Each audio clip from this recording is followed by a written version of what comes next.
কিশোরগঞ্জের কটিয়াদীতে প্রাণী সম্পদ প্রদর্শনী ও পুরস্কার বিতরণ। কিশোরগঞ্জ থেকে মোহাম্মদ সোহেল মিয়ার পাঠানো তথ্য ও চিত্রে বিস্তারিত।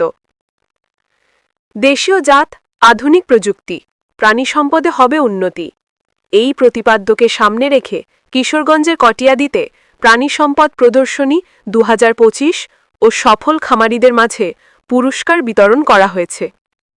বুধবার 26 নভেম্বর সকাল 10টার দিকে উপজেলা প্রাণী সম্পদ দপ্তর ও ভেটেরিনারি হাসপাতালের আয়োজনে উপজেলা প্রাণী সম্পদ কর্মকর্তা ওসমান ঘানির সভাপতিত্বে প্রধান অতিথি ছিলেন কটিয়াদী উপজেলা নির্বাহী কর্মকর্তা ভারপ্রাপ্ত লাবনী আক্তার তারানা। এ সময় বিশেষ অতিথি ছিলেন কিশোরগঞ্জ জেলা প্রাণী সম্পদ দপ্তরের training officer doctor Saifuddin Ahmed, Katiadi উপজেলা সহকারী কৃষি অফিসার আজহার মোহাম্মদ সহ আরও অনেকেই। এ সময় উপজেলা প্রাণী সম্পদ দপ্তর ও ভেটেরিনারি হাসপাতালের পক্ষ থেকে সফল খামারিদের মাঝে সার্টিফিকেট ও পুরস্কার বিতরণ করা হয়। নেতৃবৃন্দ আয়োজিত হচ্ছে। এই অনুষ্ঠানে প্রধান অতিথি হিসেবে উপস্থিত আছেন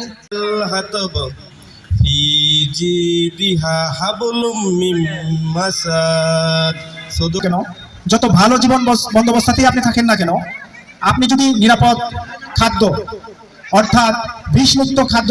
প্রাণী সম্পদ দপ্তরে অনেক সুযোগ সুবিধা দিয়েছেন আমাদের কৃষকদের, আমাদের বিভিন্ন শ্রেণীর পেশার মানুষ যারা খামার করেন, খামারিদের যারা শখের বশেও খামার করেন।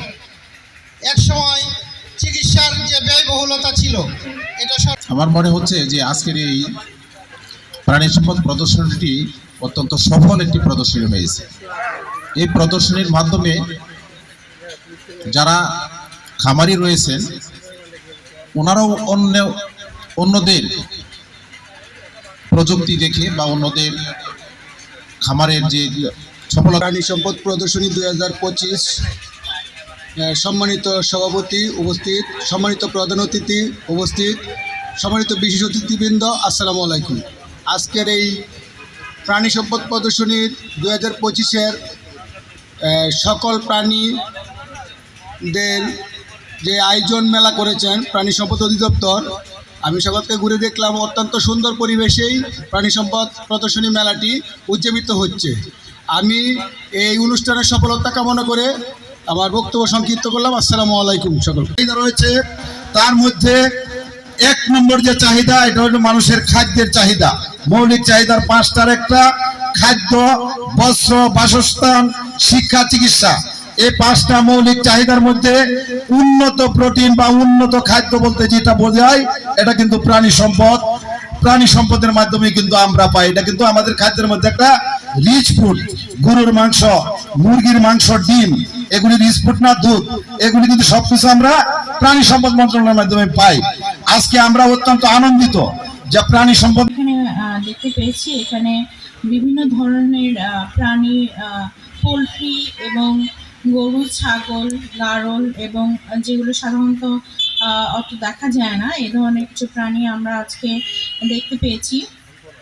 আমাদের যে প্রাণী সম্পদ বলতে যে জিনিসগুলো আমরা বুঝি, মৎস্য সাধারণত মৎস্য সম্পদ হিসেবে আলাদা অধিদপ্তরের অন্তর্ভুক্ত, কিন্তু প্রাণী, বন্য প্রাণী এবং গৃহপালিত প্রাণী এগুলো প্রাণী সম্পদ হিসেবে গণ্য করা হয়। মানুষ ব্যতীত যে প্রাণীগুলো আমাদের পরিবেশে আছে সবই আমাদের প্রাণী সম্পদের অন্তর্ভুক্ত।